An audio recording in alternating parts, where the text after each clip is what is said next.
So welcome, this is a video on how to apply some fraud detection techniques. We're going to take a simple example, or I think relatively straightforward example. This is just one tool that fraud examiners use, and it's called Benford's Law. And so I'm pulling this information from a couple sources. One is a Journal of Accountancy article by this Carlton Collins. Another is this link on a Torch Data Science website. What is Benford's Law and why is it important? And so what it does is it helps, and let me scroll down here. Benford's Law essentially uh, was discovered by an individual. Well, it was named after Benford, who was a physicist, and but he actually took it from another individual that was decades before him. But he took it and applied it to a lot of different types of data, whereas the initial individual, they basically were looking at this uh, frequency of pages looked at in books, but and he kind of the individual had developed this idea that um, when you have a sequence of numbers that the expected distribution of the first digit is going to be that you have, for example, you have to get to 1 before you get to 2. You have to get to 2 before you get to 3, right? And so on. Same thing for 10. You have to get to 10, the 10s before you get to the 20s, the 30s, the 40s, right? 100 before you get to 200 and 300 and 400, 1000 before 2000, 3000, etc., right? So the idea is that you're going to have a higher frequency of those early digits, right? 1, 2, 3, 4, 5 through 9, or excuse me, the earlier ones before you get to the later ones. Um, and so, how can we? Why does this matter?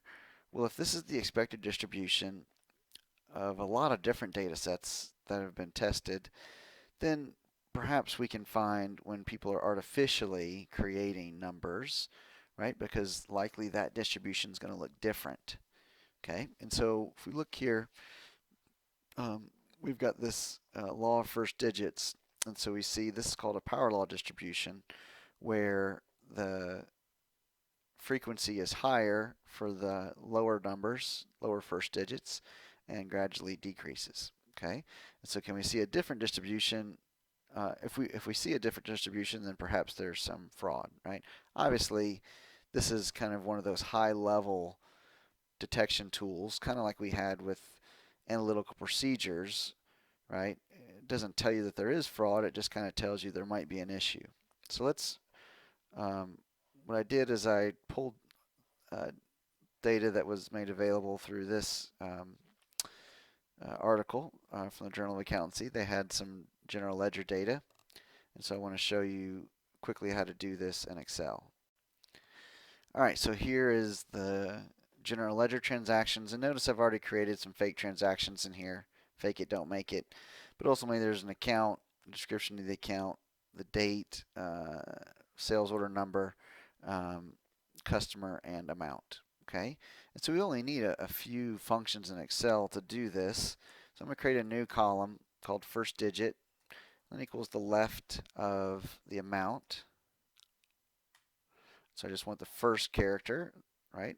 So there's left, there's right, and it basically says I want the first character starting from the left, right? Or correct. So imagine these were all aligned to the left. It's not going to let me align the number, um, but give me that first digit, okay? And so I want that formula for all of my transactions here. And here there's about 1,000 or so transactions in this data set.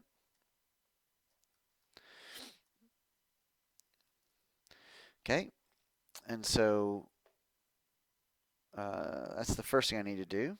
And then the second thing I need to do is create a little table with a count function, a countIf function.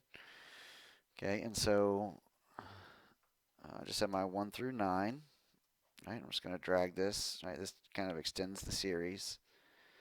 1 through 9. So I'm going to do a count if. So I equals count if. First you say the range. So I'm just looking at this column that has the first digits in it. Right, go all the way down here.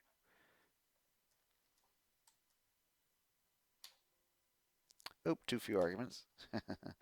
And actually, tell you what, the first one I want to do, I just want to do the fake transactions first and kind of show you those. Now I need to do the criteria is that it equals that digit, right? So I'm going to do this count. I want to copy it, but I need to make sure I do my absolute references in here so it doesn't change the reference as I copy and paste. Right? So I've got that set up. I'm going to set up a sum down here. Right? Just a sum of that range. Let's make that look a little prettier. I kind of like to have a little, where's my top and bottom? Top and bottom. There we go. Actually, what's the counting? So we like our top and double bottom. There we go. Okay, so I'm just going to take that count, divide it by the total number. And again, let's make that an absolute reference because I'm going to copy that cell. And let's go ahead and format that first. And now I can copy it and paste it. Okay. All right, so these are my these are for my fraud transactions, right? And I just randomly created these. And then let's go ahead and do the non-fraud. Let's do a similar count. Oops. There we go. And there's we could have done this with some conditional statements and stuff, right, to get a little fancier, but this will do what we needed to do. I'm just going to pull those transactions since I already know.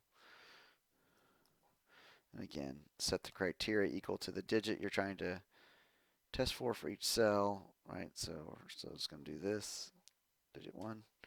And then again, I'll make my cell references absolute so I can copy and paste. Let's go ahead and do our percentage while we're at it.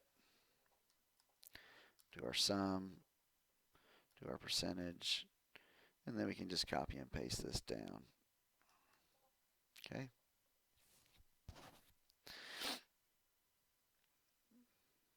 Okay, so now the only other thing we need to do is chart it.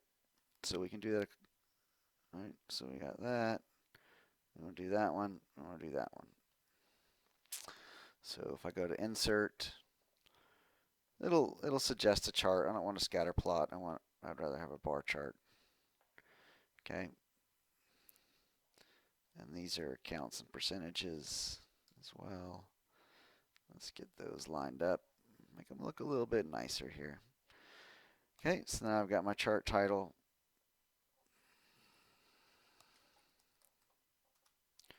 Benford's Law. Let's go do that. Don't need that. Let's change our labels here, right? So this label is fraud.